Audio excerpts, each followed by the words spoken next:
नमस्कार, मैं नीतीश। हम बड़े गर्व से कहते हैं, गुरु गोविंद दो खड़े काके लागू पाए, बलिहारी गुरु आपनो गोविंद दियो बताए। और आज उसी भारत में गुरुओं को पीटा जा रहा है। पुलिस पकड़कर ऐसे ले जा रही है जैसे ये कोई चोर आतंकवादी हो। ये बनेगा विश्व गुरु भारत। इनके बच्चों को पढ़ाने वाला कौन है जो ये वर्दी में है? हम टीचर्स के बदतमीज क्यों?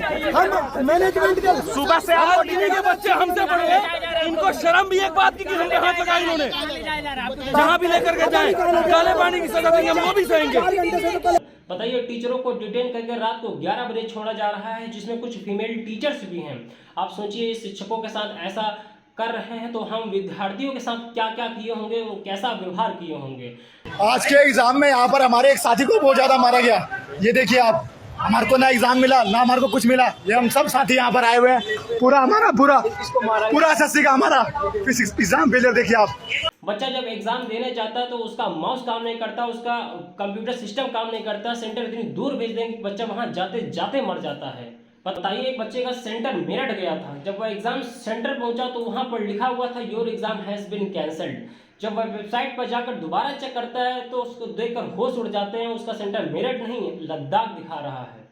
बताइए, ये हाल है एसएससी का। वहीं एक और बच्चा जिसका सेंटर राजस्थान से अंडमान निकोबार दे दिया गया। बताइए, वो क्या 20-25 हज़ार रुपये खर्चा करके जहाज से जाएगा वो? वहीं एक और बच्चा जिसका सेंटर कश्मीर से दिल्ली दे दिया गया। जब वह दिल्ली के सेंटर पहुंचता है तो उसे पता चलता है एग्जाम दिल्ली नहीं, चेंज होकर फिर कश्मीर हो गया। बताइए, जब बच्चे का सेंटर 600 से 1000 किलोमीटर दूर भेज देंगे, बच्चा कैसे जाएगा?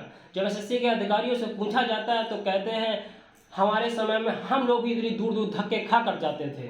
अरे तो बता दीजिए ना कि भारत 10 साल पीछे जा चुका है। आज भी आप अपने औलाद को क्या धक्के इस तरीके से? खैर छोड़िए, जाने दीजिए। हम उस भारत में रहते हैं जहां देश का युवा सड़कों पे आकर अपने हक की लड़ाई लड़ता है तो ये अनपढ़ जाहिल सरकार उन्हें देशद्रोही प्रदर्शनकारी कह देती है, उन पर एफआईआर करा देती है। यह बनेगा विश्व गुरु भारत। एसएससी बच्चों से कहती है, सबूत लाओ। एग्जाम में माउस काम नहीं कर रहा, सबूत लाओ। अरे एग्जाम सेंटर तुम्हारा, सब कुछ तुम्हारा। जब एग्जाम देने जाते हैं तो हमसे मोबाइल छीन लेते हो, हमसे मोबाइल जब्त कर लेते हो और हमसे सबूत मांग रहे हो। बस इतना कहेंगे, हमारे घर आ जाओ, इतना मारेंगे ना कि सबूत तो नहीं मिलेगा आपको। अब उस भारत में रहते हैं जहां सबसे ज्यादा बेटियों पर अत्याचार होता है, रेप होता है, बलात्कार होता है, और नारा देते हो बेटी बचाओ बेटी पढ़ाओ। ये बनेगा विश्व गुरु भारत? बताइए, ये बनेगा विश्व गुरु भारत? अरे हम तो बहुत छोटे हैं उम्र में, लेकिन एक बात कह देते हैं कि देश की सत्ता सही हाथों में नहीं है। हमारा भविष्य तो अंधकार में जा रहा, आने वाले समय में यही हाल रहा तो शायद मुझे कहने की जरूरत नहीं। हम उस भारत में रहते हैं जहां स्कूलों को बंद करके मधुशाला खोले जा रहे हैं और नारा देते हैं, पढ़ेगा इंडिया तभी तो बढ़ेगा इंडिया। ये बनेगा विश्व गुरु भारत? बताइए, ये बनेगा विश्व गुरु भारत? यह सिर्फ एसएससी का हाल नहीं है, देश भर में जितने एग्जाम होते हैं सभी में धांधली होती है। अभी पिछले महीने हम लोगों ने रेलवे का फॉर्म भरा था, जिसमें फॉर्म की फीस 500 रुपये थी। कहा गया रेलवे की तरफ से 400 आपको बाद में वापस कर दिए जाएंगे। किसके वापस किए, किसी को कुछ नहीं पता। किसी बच्चे के 1 रुपए वापस नहीं किए गए। आप सोचिए कितने करोड़ों को घोटाला किया गया रेलवे की तरफ से। हम भी चाहते तो रेलवे पे केस कर सकते थे, लेकिन बात वही आ जाती है, 400 के लिए 4000 खर्चा कौन करे? मैं तो 4000 बहुत कम बता रहा हूँ, और कोर्ट कचहरी के चक्कर कौन काटे? हम उस भारत में रहते हैं जहाँ देश का युवा सबसे ज्यादा बेरोजगारी से तंग आकर सुसाइड कर लेता है तो ये सरकार कहती है जनसंख्या में कमी हो रही है। हम जनसंख्या में कमी कर रहे हैं। ये बनेगा विश्व गुरु भारत? बताइए, ये बनेगा विश्व गुरु भारत? अब मैंने कुछ लाइनें लिखी हैं, जरा सुनिएगा और विचार करिएगा अपने दिए हुए वोटों पर। चलिए सुनिएगा कि जिस पर किया भरोसा आज खुद पर अफसोस हो रहा है।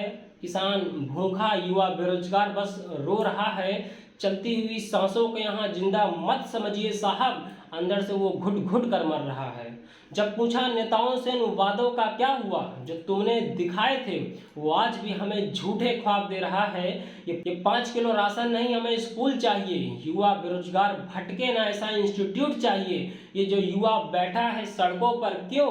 रोजगार दीजिए। कुछ कर नहीं सकते तो साहब इस्तीफा दीजिए। कुछ कर नहीं सकते तो साहब इस्तीफा दीजिए। बदली थी सत्ता तुम्हारी ये सोचकर कि अच्छे दिन लेकर आओगे, हैं यही अच्छे दिन तुम्हारे, तो बता दो हमें हमारे पुराने दिन लौटा दो। हमें हमारे पुराने दिन लौटा दो साहब। हमें हमारे पुराने दिन लौटा दो। देश के जितने भी नेता हैं, मोदी हो, चाहे योगी, चाहे राहुल गांधी, अखिलेश यादव, कोई भी हो, बस नज़र के सामने मत आ जाना। देश के युवाओं का खून खौल रहा है। वोट मांगने आओगे तो नाक रगड़ कर आओगे और जाओगे, और जब आवाज़ उठाने की बात आएगी तो गायब हो जाओगे। बस नज़र के सामने मत आ जाना। धन्यवाद। जय हिंद, जय भारत, वंदे मातरम।